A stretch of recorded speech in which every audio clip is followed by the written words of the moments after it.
Hace unos años, creo que en el año 2016, en el sureste de Francia, en una ciudad llamada Toulouse, los propietarios de una vivienda estaban tratando de descubrir un problema que tenían de fuga de agua. Así que llegaron al ático de la casa, derribaron la puerta porque no tenían la llave, y en el ático descubrieron un lienzo, descubrieron un cuadro que estaba lleno de polvo y lleno de mugre, pero que a pesar de eso se había conservado en buen estado. Cuando limpiaron el cuadro y los expertos en arte examinaron el cuadro, llegaron a la conclusión de que se trataba de una pintura de Caravaggio. Caravaggio fue un pintor italiano de finales del siglo XVI, principios del siglo XVII, de manera que la obra ha sido valorada en 120 millones de euros. A cualquiera le gustaría, ¿verdad?, esa sorpresa. No se pongan a buscar en sus casas, dudo mucho que encuentren nada. 120 millones de euros. Mis hermanos, a veces nosotros tenemos delante de nuestros ojos una joya que no apreciamos en su justo valor. Y puede ser que algunos tengan ese problema al examinar el pasaje que vamos a estudiar en la mañana de hoy, continuando con nuestra serie de sermones expositivos en la carta del apóstol Pablo a los romanos. Yo le pido por favor que vayan conmigo a Romanos capítulo 15. Por un poco más de 2 años hemos estado estudiando esta carta versículo a versículo, y luego de haber considerado algunas de las porciones más sorprendentes que encontramos en el Nuevo Testamento sobre el Evangelio y sus implicaciones, o como dice un comentarista, luego de los extraordinarios y sorprendentes fuegos artificiales que hemos visto en los primeros capítulos de la carta, nosotros llegamos a esta porción casi al final, donde nos encontramos con una parte, con un pasaje que de primera impresión puede parecernos un simple itinerario de viajes, pero que debajo de la superficie esconde un tesoro de incalculable valor espiritual. Romanos capítulo 15, versículo 22. Por esta razón muchas veces me he visto impedido de ir a vosotros, pero ahora, no quedando ya más lugares para mí en estas regiones, y puesto que por muchos años he tenido un gran deseo de ir a vosotros, cuando vaya a España iré a vosotros, porque espero veros al pasar y que me ayudéis a continuar hacia allá, es decir, hacia España, después de que haya disfrutado un poco de vuestra compañía. Pero ahora voy a Jerusalén para el servicio de los santos, pues Macedonia y Acaya han tenido a bien hacer una colecta para los pobres de entre los santos que están en Jerusalén. Sí, tuvieron a bien hacerlo, y a la verdad que están en deuda con ellos, porque si los gentiles han participado de sus bienes espirituales, también están obligados a servir a los santos en los bienes materiales. Así que cuando haya cumplido esto y les haya entregado esta ofrenda, iré a España, llegando de paso a vosotros. Y sé que cuando vaya a vosotros, iré en la plenitud de la bendición de Jesucristo. Pablo está compartiendo aquí su itinerario de viaje con estos creyentes en Roma para que puedan participar de alguna manera con su proyecto misionero de llegar hasta España, que era el borde occidental de las fronteras del Imperio Romano. Eso es básicamente lo que nosotros tenemos aquí.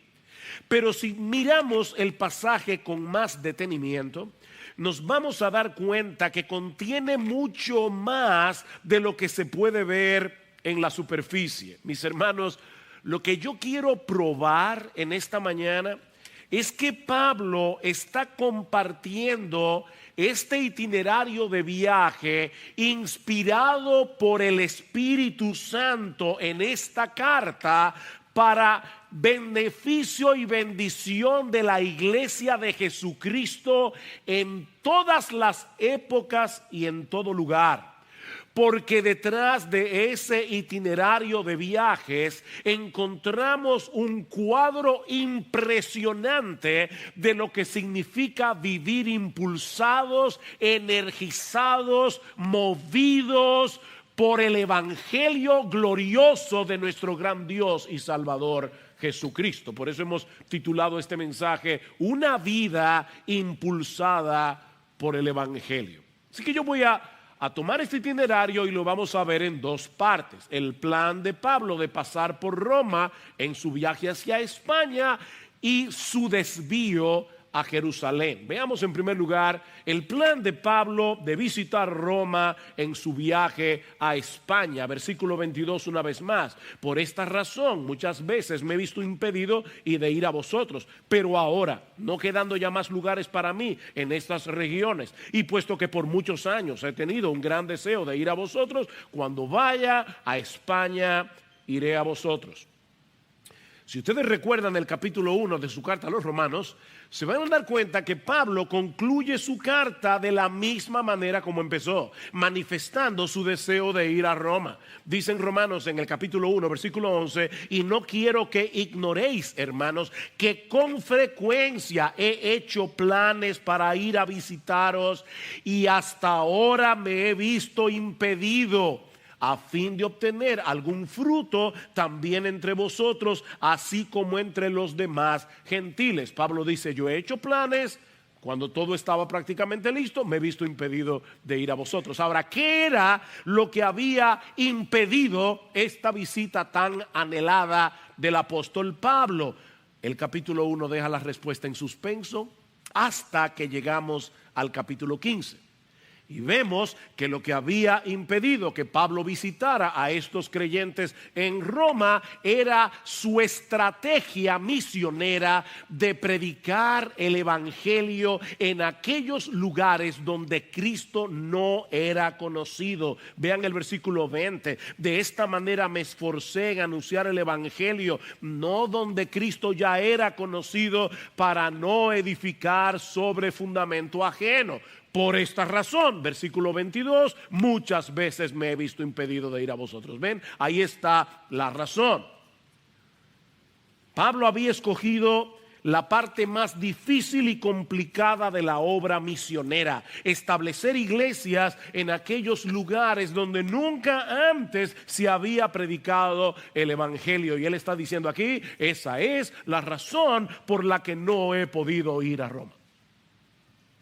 Pablo estaba dedicado en cuerpo y alma al cumplimiento de esta misión, a tal punto que en el versículo 19, que ya estudiamos hace unos meses atrás, Pablo les dice que desde Jerusalén y por los alrededores hasta el Ilírico, es decir, hasta lo que hoy conocemos como los Balcanes en el sureste de Europa, he predicado en toda su plenitud el evangelio de Cristo. Pablo se había dedicado a establecer iglesias en todas las grandes ciudades comprendidas en este territorio que cubre unos 2.700 kilómetros.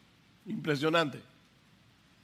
Esa era su estrategia misionera: establecer iglesias en ciudades como Éfeso, Corinto, Tesalónica, Filipos, para que desde esas iglesias en ciudades grandes se expandiera el evangelio a las aldeas y ciudades menos populosas. Pablo tenía una estrategia misionera.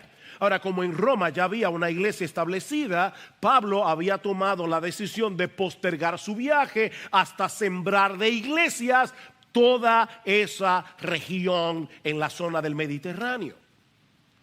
Y lo que él está diciendo aquí es que una vez concluida esa parte de su empresa misionera, ahora Pablo estaba listo a irse hasta el borde de la frontera occidental del Imperio Romano. Pablo quiere llegar a España y le está diciendo a estos hermanos, de paso voy a ir a vosotros. Versículo 23, pero ahora no quedando ya más lugares para mí en estas regiones. Y puesto que por muchos años he tenido un gran deseo de ir a vosotros, cuando vaya a España iré a vosotros. Versículo 28. Así que cuando haya cumplido esto y les haya entregado esta ofrenda, iré a España, llegando de paso a veros.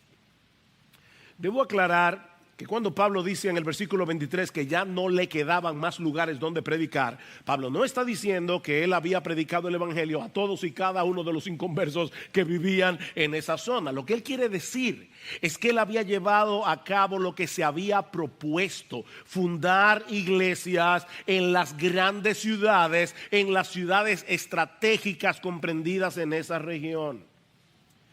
Ahora, cualquiera diría que Pablo ya había hecho suficiente y que podía retirarse a descansar. Pero él quiere llevar el evangelio mucho más lejos, hasta la península ibérica. En otras palabras, Pablo tiene la intención, como hemos dicho ya, de llegar casi hasta la frontera del Imperio Romano, movido únicamente por su deseo, por su anhelo, por su ambición de llevar el evangelio a donde Cristo no haya sido predicado. Ahora, mis hermanos, ¿saben qué edad tenía Pablo cuando escribió su carta a los romanos? Probablemente 53, 54 años de edad. Ya ha recorrido miles de kilómetros en situaciones muy precarias y muy peligrosas, movido por este anhelo de establecer iglesias formadas por gente de toda tribu, pueblo, lengua y nación, que conozcan, amen y adoren al Cordero. Ese era el motor que mantenía en movimiento la vida de Pablo y que lo llevó a salir de su zona de comodidad, de su zona de seguridad, con tal de dar de gracia lo que él había recibido de gracia. Mis hermanos, los viajes en aquellos días eran muy distintos a los de ahora. En el capítulo 11 de su segunda carta a los Corintios, Pablo resume todo lo que implicaba estos viajes frecuentes con una sola palabra: peligro. Peligro. Segunda Corintios 11, peligros de ríos, peligros de salteadores, peligros de mis compatriotas, peligros de los gentiles, peligros en la ciudad, peligros en el desierto, peligros en el mar, peligros entre falsos hermanos, en trabajos y fatigas, en muchas noches de desvelos, en hambre y sed, a menudo sin comida, en frío y desnudez. Esa no es la descripción de lo que muchos considerarían en el día de hoy un trabajo ideal. Pero Pablo tenía una pasión que lo dominaba y que no le permitió desistir de su empeño hasta el día de su muerte: proclamar la gloria de nuestro Salvador para la salvación de los perdidos y la edificación de su iglesia. Pablo mismo iba a decirle a Timoteo, 2 Timoteo 2:10, yo todo lo soporto por amor a los escogidos. Todo lo soporto. Este anhelo era como una fuerza irresistible que lo impulsaba a seguir adelante predicando el evangelio. Y aclaro, no para ganarse el favor de Dios. Pablo no era un legalista. No era para ganarse el favor de Dios. Señor, mira todo lo que estoy haciendo por ti. No, sino porque él sabía que había sido inmensamente favorecido por él de pura gracia. Ese era el combustible que mantenía en movimiento su labor misionera. Como escribe él mismo en el capítulo 1 de la carta a los romanos: a griegos y a no griegos, a sabios y a no sabios, yo soy deudor. Pablo, ¿por qué tanto esfuerzo? Porque yo soy un deudor. Pablo se veía a sí mismo como un deudor que quería pagar sus cuentas. Ahora, noten, hermanos, que Pablo no dice en el versículo 14 que él se veía a sí mismo como un deudor de Dios. No, Pablo no era un deudor de Dios. No, a griegos y a no griegos, a sabios y a no sabios soy deudor. La gracia es un don que Dios nos da gratuitamente. Pero como bien ha dicho alguien, la gracia no nos hace deudores de Dios, sino de todos aquellos que necesitan la misma gracia que nosotros.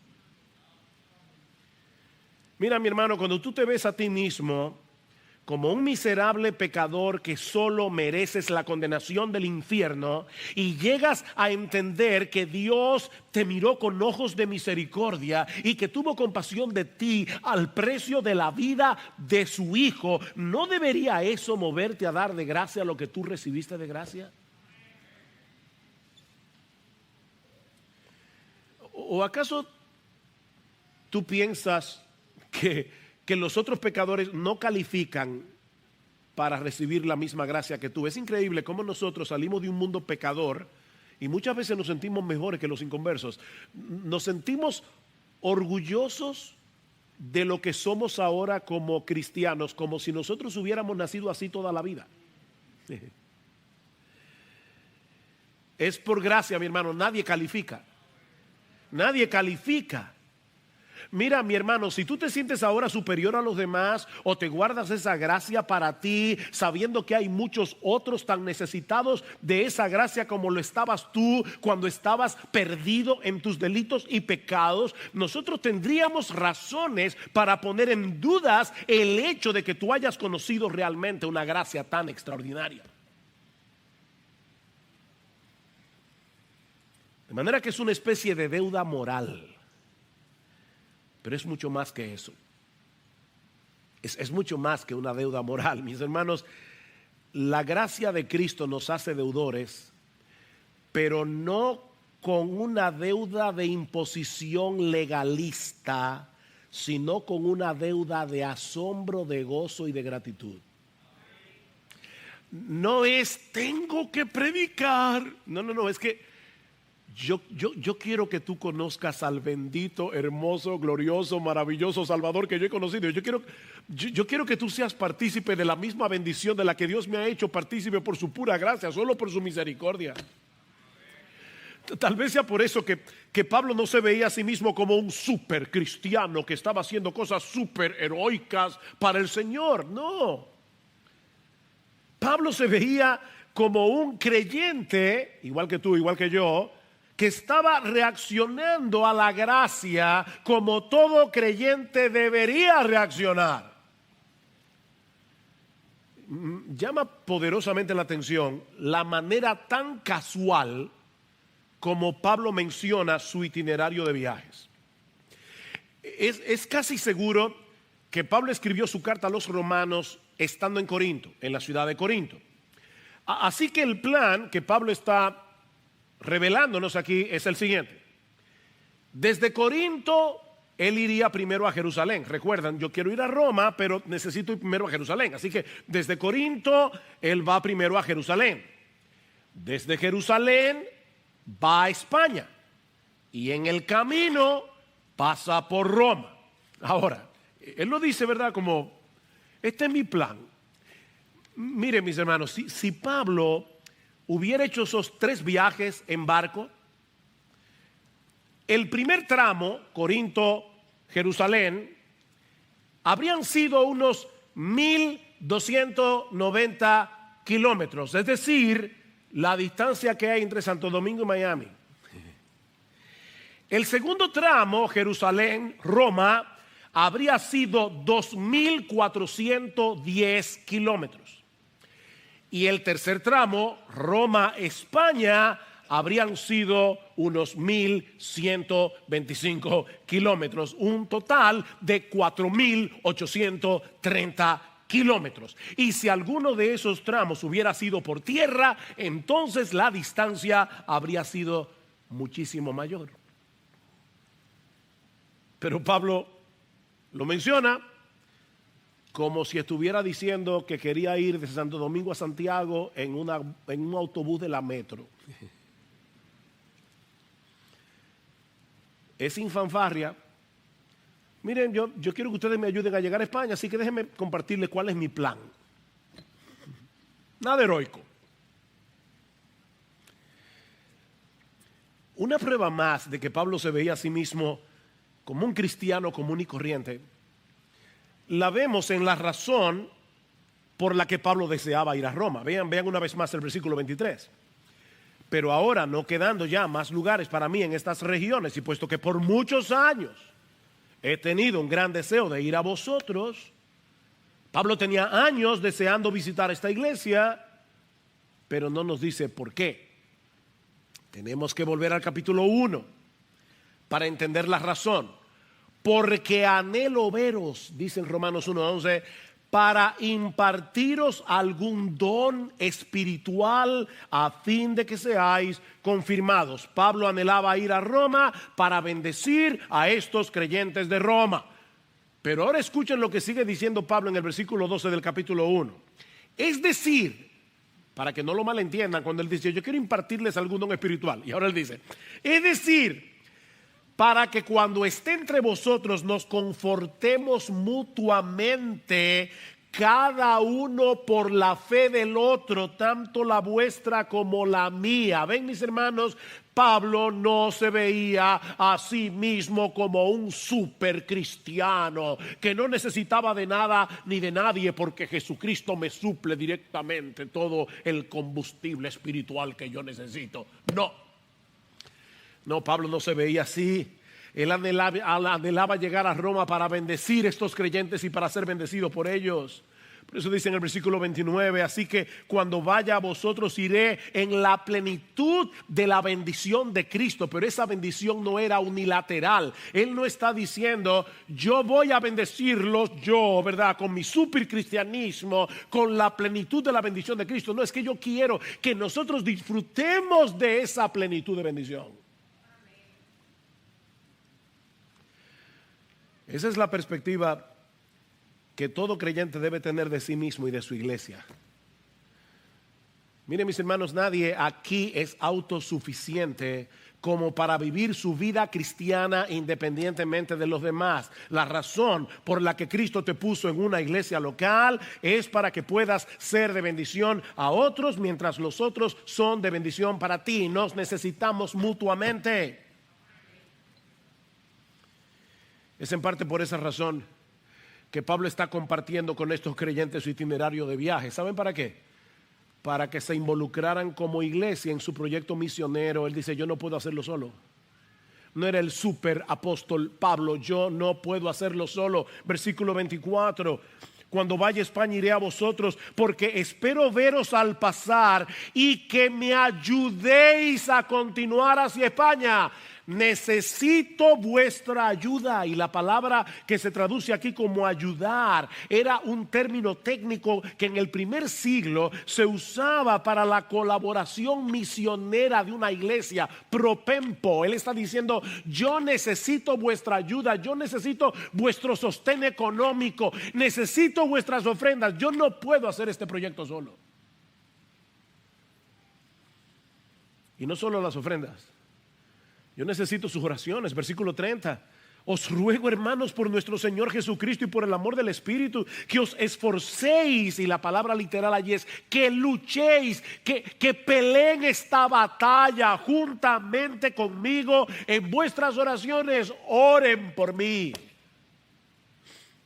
Oren por mí. Oh, mis hermanos, ninguna iglesia puede desentenderse de las misiones. Porque todos debemos tener el mismo anhelo que Pablo. ¿No es así? Que Cristo sea conocido, amado, alabado por toda gente de toda tribu, pueblo, lengua y nación. Dios no ha llamado a todo el mundo a salir a recorrer miles de kilómetros para llevar el evangelio. Pero Dios nos ha llamado a todos nosotros a ofrendar y orar por los misioneros. O tú sales, o tú ofrendas, o tú oras. Pero el anhelo de tu corazón, si tú eres cristiano, si tú has conocido al hermoso Salvador que se revela en el Evangelio, tu anhelo como cristiano es que otros conozcan a Jesús, que otros amen a Jesús, alaben a Jesús. ¿Y sabes qué es lo que produce en nosotros ese anhelo? Esa ambición porque Cristo sea conocido. El hecho de conocer las misericordias de Dios para con nosotros.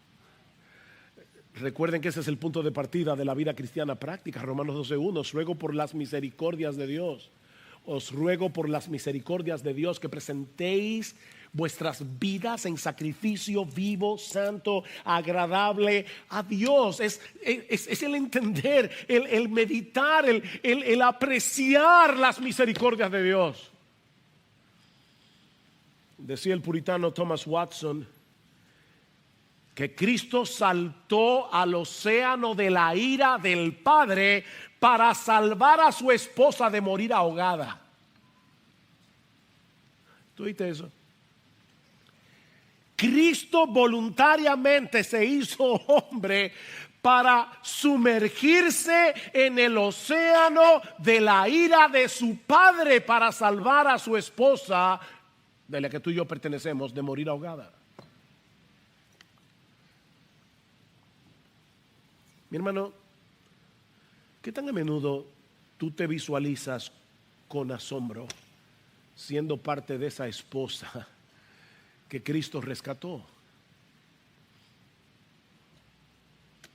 ¿Qué tanto te asombra todavía el amor de Cristo? Hace muchos años entrevistaron a un famoso teólogo alemán, me voy a reservar su nombre porque no estoy de acuerdo con él con muchísimas cosas.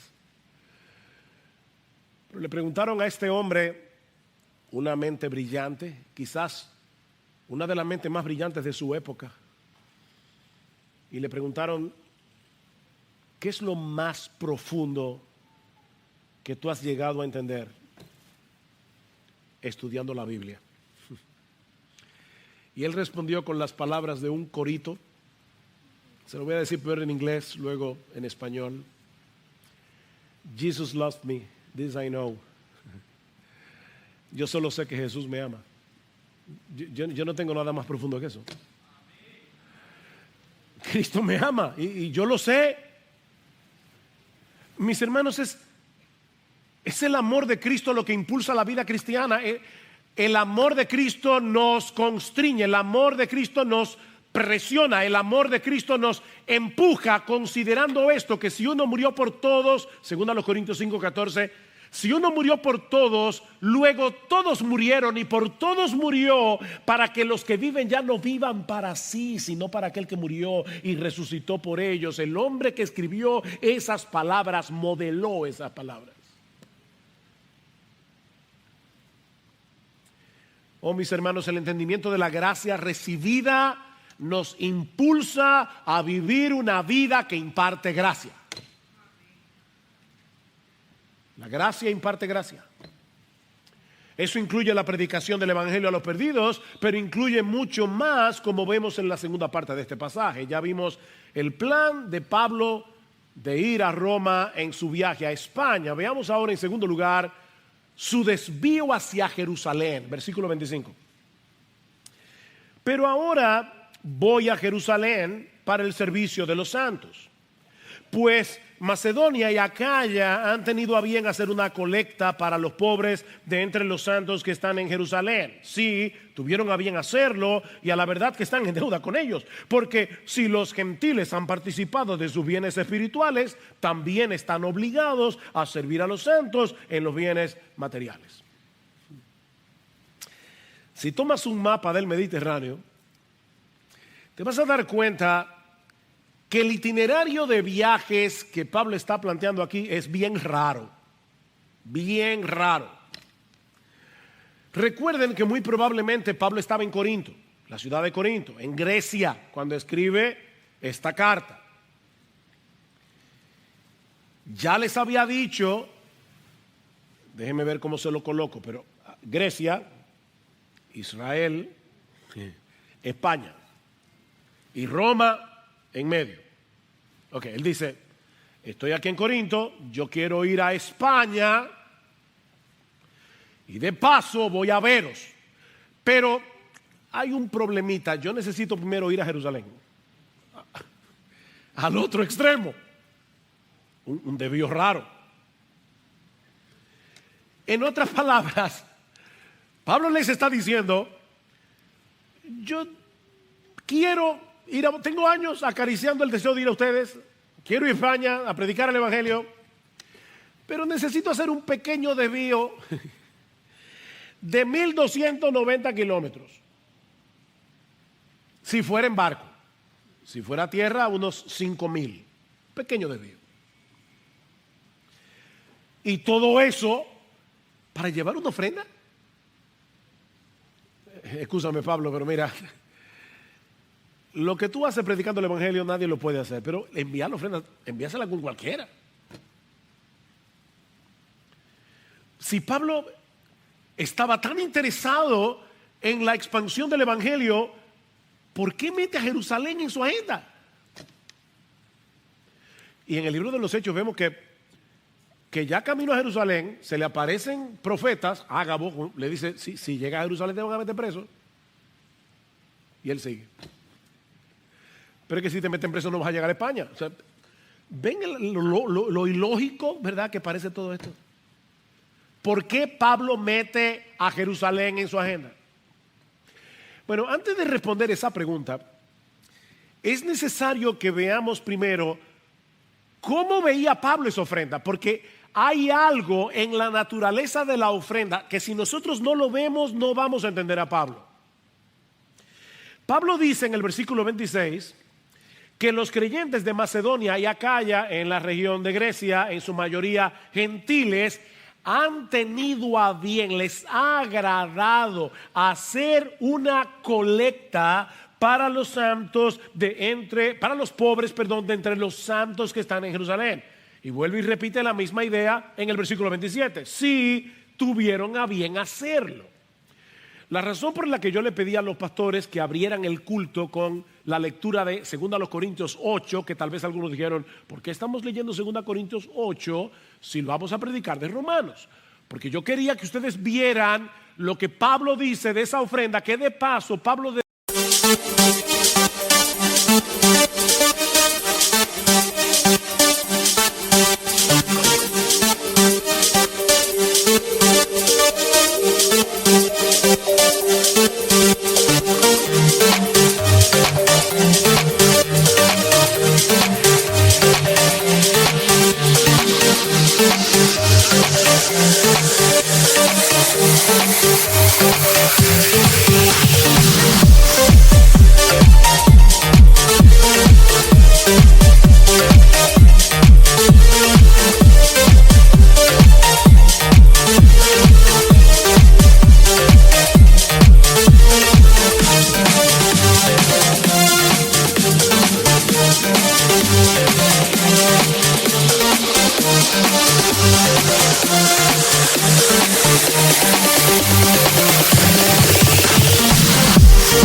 dedica 2 capítulos en su segunda carta a los Corintios para hablar de esta ofrenda. Y uno dice, ¿por qué esto era tan importante? En el pasaje que leímos, que Miguel leyó al principio, en 2 Corintios 8, Pablo está usando el ejemplo de los macedonios para animar a los creyentes de Acaya, donde está Corinto, para que ellos también se involucren en la colecta. Y él les dice, ahora, hermanos, os damos a conocer la gracia que ha sido dada en las iglesias de Macedonia, pues en medio de una gran prueba de aflicción abundó su gozo y su profunda pobreza sobreabundó en la riqueza de su liberalidad, porque yo testifico que según sus posibilidades y aún más allá de sus posibilidades, dieron de su propia voluntad, voluntariamente, suplicándonos con muchos ruegos el privilegio de participar en el sostenimiento de los santos. ¿Qué fue lo que movió a estos creyentes de Macedonia a dar para los pobres en Jerusalén, a pesar de que ellos mismos estaban en tan gran necesidad? Pablo responde en el versículo 1, la gracia de Dios. La gracia de Dios. Ahora, hermanos, os damos a conocer la gracia de Dios que ha sido dada en las iglesias de Macedonia. Es la gracia de Dios actuando en los macedonios lo que produce esta generosidad. Estos hermanos habían entendido las implicaciones del evangelio, que si habían sido tan súper generosamente bendecidos por la gracia de Dios, ahora ellos debían reaccionar a esa gracia bendiciendo a otros. Pero Pablo nos dice algo más en el pasaje de Romanos. Vean el versículo 27. Sí, tuvieron a bien hacerlo, y a la verdad que están en deuda con ellos, porque si los gentiles han participado de sus bienes espirituales, también están obligados a servir a los santos en los bienes materiales. Estos creyentes gentiles también llegaron a entender la deuda moral otra vez que ellos tenían con estos creyentes judíos, ya que el evangelio les había llegado por medio de ellos. Ese es el argumento de Pablo en el capítulo 11 de Romanos que estudiamos hace unos meses atrás. Pablo presenta al pueblo de Dios como un gran árbol de olivo en el que nosotros, los creyentes gentiles, fuimos injertados por medio de la fe. Nosotros no pertenecíamos a ese olivo, pero Dios nos injertó en el verdadero olivo. La salvación viene de los judíos, le dice Jesús a la mujer samaritana en Juan 4. Así que estos creyentes de Macedonia entendieron que tenían una deuda moral con estos judíos creyentes que ahora estaban en necesidad, porque fue por medio de Israel que Dios había bendecido a todas las familias de la tierra con el evangelio, tal como le había prometido a Abraham. Dice en el capítulo 2 de Isaías que el día habría de llegar en que muchas naciones iban a decir: venid, subamos al monte del Señor, a la casa del Dios de Jacob, para que nos enseñe acerca de sus caminos y andemos en sus sendas, porque de Sión saldrá la ley y de Jerusalén la palabra del Señor. ¿Dónde se originó el evangelio? En Jerusalén. ¿De dónde salió el evangelio? De Jerusalén. ¿De dónde era Jesús? Un judío, descendiente de Abraham según la carne. Volviendo entonces a la pregunta que hicimos hace un momento, ¿por qué Pablo decidió hacer este desvío tan largo para llevar esta ofrenda? Bueno, la explicación más obvia era el hecho de que Pablo estaba preocupado por los pobres de la iglesia en Jerusalén. Las persecuciones y muchas otras cosas habían traído una gran hambruna. Mis hermanos, Pablo no veía como algo sin importancia bendecir a los pobres, cuidar de los pobres. De hecho, no sé cuántos de ustedes recuerdan en el capítulo 2 de Gálatas, pero Pablo dice que cuando él llegó a Jerusalén y se reunió con Pedro y con Jacobo y con los demás y expuso el evangelio que él estaba predicando a los gentiles, y ellos confirmaron que Pablo estaba predicando el verdadero evangelio, dice que le dieron la diestra en señal de compañerismo. Solo nos dijeron que no nos olvidáramos de los pobres, lo mismo que yo estaba también deseoso de hacer, dice Pablo. No se olviden de los pobres. De manera que él hizo ese desvío hacia Jerusalén por la importancia que Pablo le daba a los pobres. Oímos aquí en el culto: comienza el año escolar, se necesitan ofrendas, y a veces uno piensa, bueno, pero eso, ¿para qué yo voy a donar útiles escolares? Eso, no, hermanos, hay hermanos de nuestra iglesia que no pueden comprar lo que sus hijos necesitan para comenzar la escuela. Tal vez a ti no te parezca dramático, pero es una forma en la que nosotros podemos cooperar y ayudar a los pobres. Y cualquiera puede donar cualquier cosa, hasta un lápiz. No te estamos pidiendo que dones un camión de cuadernos, no. Puede ser una caja de lápices de colores. Pero vamos a algo más dramático. Haití está allá al lado. Acaba de pasar otro terremoto. Haití es una nación empobrecida.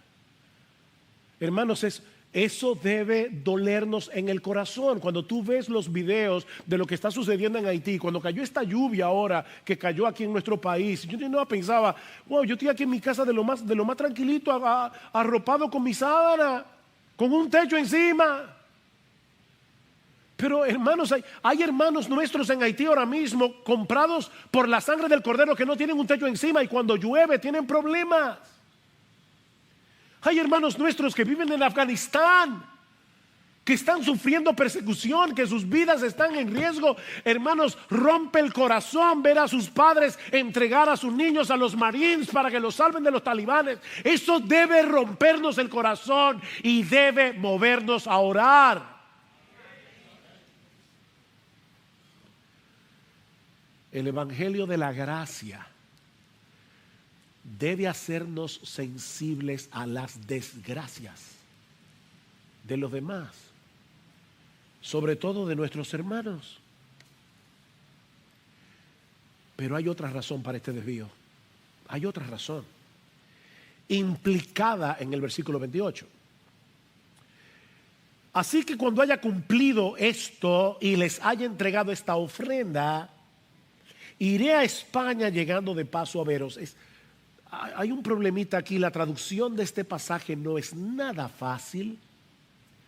Pero lo que Pablo está diciendo literalmente es algo como esto: cuando haya cumplido esta tarea y les haya sellado este fruto, eso es lo que el texto dice literalmente, les haya sellado este fruto, iré de paso a veros cuando vaya hacia España, cuando haya sellado este fruto.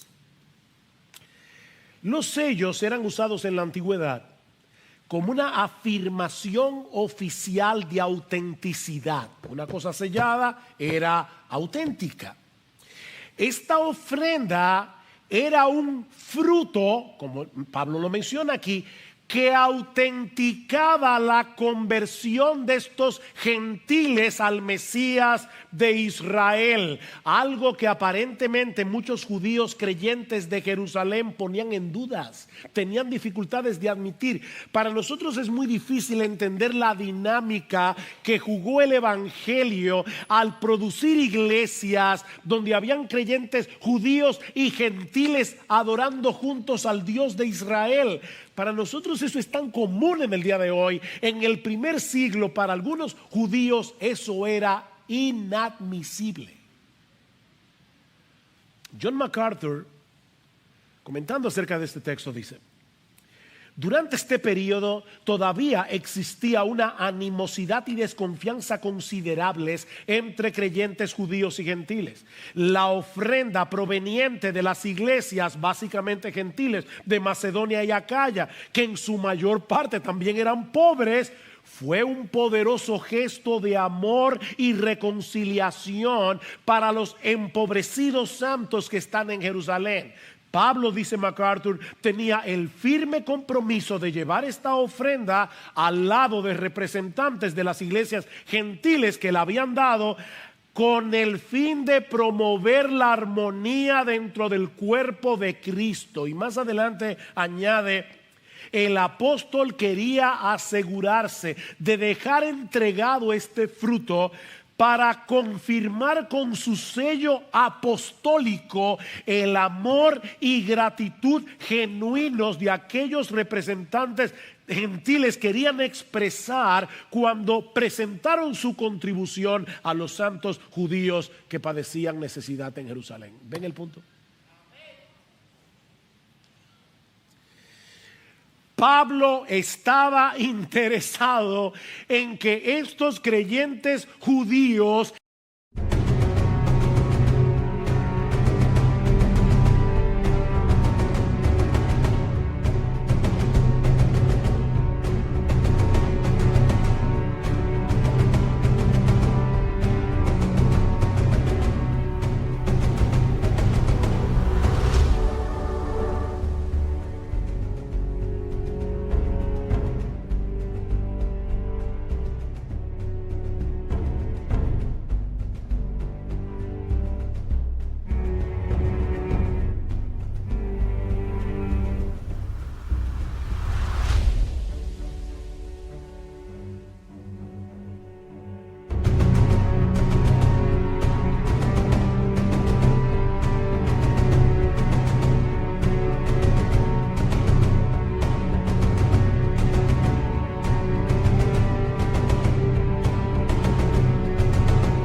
entendieran de una vez por todas que el evangelio había derribado la pared de separación entre judíos y gentiles, había hecho de ambos un solo cuerpo. Esa es la explicación. Si alguno todavía piensa que nos estamos yendo muy lejos, y de hecho la mayoría de los comentaristas piensan esto, pero si alguno piensa que me estoy yendo lejos en la interpretación, escuchen la explicación que Pablo da en 2 Corintios 9.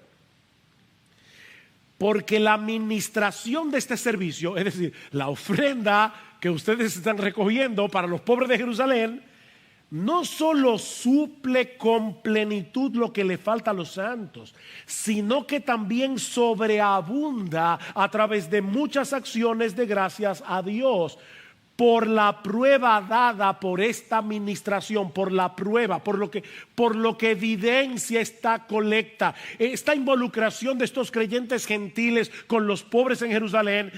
La prueba dada por esta administración glorificarán a Dios por vuestra obediencia a vuestra confesión del evangelio de Cristo. Wow. O sea, Pablo está diciendo, ¿saben lo que ellos van a ver en esa ofrenda? Una confirmación de que la profesión de fe de ustedes es real. Y ahora sigue diciendo Pablo, glorificarán a Dios por vuestra obediencia a vuestra confesión del evangelio de Cristo y por la liberalidad de vuestra contribución para ellos y para todos, mientras que también ellos, mediante la oración a vuestro favor, demuestran su anhelo por vosotros debido a la sobreabundante gracia de Dios en vosotros.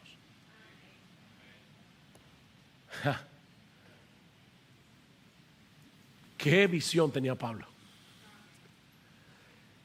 Estos judíos creyentes de Jerusalén verían en esta ofrenda una clara evidencia de la obediencia de estos gentiles a su confesión de fe del evangelio, lo que los llevaría a glorificar a Dios por la obra de salvación en ellos y ahora comenzar a orar por ellos como hermanos en Cristo.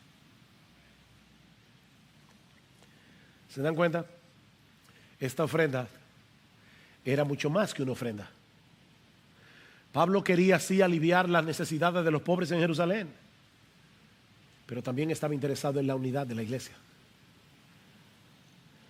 Esta ofrenda era un fruto, como dice Pablo, que autenticaba la fe de estos gentiles en el evangelio. Mis hermanos, la generosidad con la que ofrendamos para las necesidades de otros es una evidencia de que de verdad hemos creído en Jesús.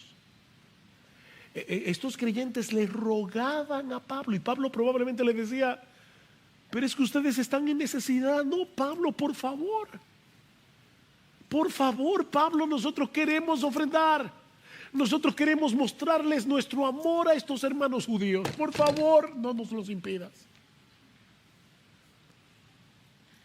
Una vida impulsada por el evangelio no solo está preocupada por llevar el mensaje de salvación a los perdidos, sino también por servir a nuestros hermanos en Cristo. Cada uno con los dones, las oportunidades, los recursos que Dios ha dado a cada uno. Pero todos podemos servir. Todos podemos amar. Todos podemos preocuparnos. Eso es lo que produce el evangelio. Mis hermanos, ¿qué aprendemos de este pasaje? Muy simple. Que nuestra fructificación, nuestro crecimiento, nuestra santificación es directamente proporcional al sentido de asombro, al sentido de gratitud, al gozo de saber que fuimos salvados solo por gracia, solo por Cristo, solo por medio de la fe. Esa es nuestra gasolina, el evangelio. Podemos leer la vida de Pablo y decir, wow, Wow, no, quítase wow, ese wow, resérvaselo a Jesús. Pablo vivió como vivió no porque era un súper cristiano, sino porque ese sentido de asombro y de gratitud lo persiguió toda su vida. Yo era un perseguidor, yo soy un abortivo. Eso fue lo que lo movió a recorrer miles de kilómetros por mar y tierra para llevar el evangelio donde Cristo no era conocido. Eso fue lo que lo movió a este pequeño desvío hacia Jerusalén para llevar esta ofrenda. Lo mismo que movió a esos creyentes gentiles a dar de sus bienes en medio de su profunda pobreza para aliviar las necesidades económicas de sus hermanos judíos. Fue el evangelio, todo el tiempo el evangelio, el evangelio, el evangelio. Vidas impulsadas por el evangelio. Mis hermanos, es el evangelio lo que mantiene en movimiento la vida cristiana, es el evangelio. Eso es lo que nos lleva a salir de nuestra zona de comodidad, a nuestra zona de seguridad, para dar de gracia lo que nosotros hemos recibido de gracia. Dios sabe que mi propósito en esta mañana no es aplastarlos con el ejemplo de Pablo y de los macedonios. Miren lo que ellos hicieron. Por amor a Cristo, arrepiéntete por lo poco que estás haciendo tú. No, Dios sabe que no. No, mi propósito es que volvamos a considerar la extravagante generosidad, bondad, misericordia, gracia de Dios para con nosotros los creyentes, de modo que podamos ser impulsados por el evangelio a levantarnos cada mañana con el propósito de mostrar de alguna manera, grande o pequeña, que nosotros somos recipientes de las misericordias de Dios. Te levantas por la mañana, el evangelio, el evangelio, el evangelio. Oh Señor, ¿cómo yo puedo hoy mostrar que soy un recipiente de tu gracia? ¿Cómo? A mi esposa que está al lado mío no tiene que recorrer 1290 kilómetros. La mujer tuya duerme contigo. Señor, ¿cómo yo puedo mostrarle tu gracia hoy a mi esposa? ¿Cómo yo puedo mostrarle tu gracia a mis hijos? Hijos, ¿cómo yo puedo mostrarle tu gracia a mis padres? Ustedes también necesitan mostrar la gracia a sus padres, a mis vecinos, a mis hermanos de la iglesia. Señor, lo que hay en la lista de oración, ¿cómo yo puedo mostrar tu gracia hoy?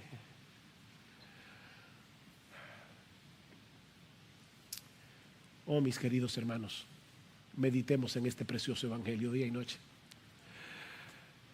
Oh, que el Señor nos dé una fresca visión del evangelio de la gloria de Jesús, como si nos estuviéramos enterando ahora mismo de lo mismo que escuchamos quizás hace años atrás, pero que ya lo damos por sentado. No, nunca des por sentado el evangelio.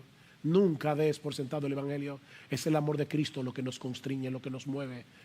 Pensando esto, considerando esto, que si uno murió por todos, todos hemos muerto, por todos murió, para que los que viven ya no vivan para sí, ya no más, sino para aquel que murió y resucitó por ellos. Y mi amigo, si tú estás aquí sin Cristo, piensa en esto. ¿Por qué Pablo recorrió miles y miles y miles de kilómetros para llevar el evangelio? ¿Por qué poner en riesgo su vida? ¿Por qué salir de su zona de comodidad para predicar donde Cristo no era conocido? ¿Sabes por qué? Porque, mi amigo, si tú mueres sin Cristo, vas directo a una condenación eterna en las llamas del infierno. Estarás pagando por tus pecados por los siglos de los siglos. El infierno es real, es es tan real que el Hijo de Dios tuvo que morir en una cruz para que no vayamos allí. Y no hay otro camino, mi amigo. Cristo dijo: yo soy el camino, la verdad y la vida. Nadie viene al Padre sino por mí. No hay otro nombre bajo el cielo dado a los hombres en el que podamos ser salvos. Pero mi amigo, Dios te trajo aquí hoy para que escuches otra vez las benditas buenas noticias del Evangelio. ¿Sabes para qué? Para que reacciones, para que vengas a Cristo en arrepentimiento y fe, porque la puerta de la salvación sigue abierta de par en par para todo aquel que cree. Oh, ven a Cristo y ven ahora. Que Dios tenga misericordia, que Dios reparta abundantemente hoy salvación. Oh, que la gracia de Dios se derrame como una lluvia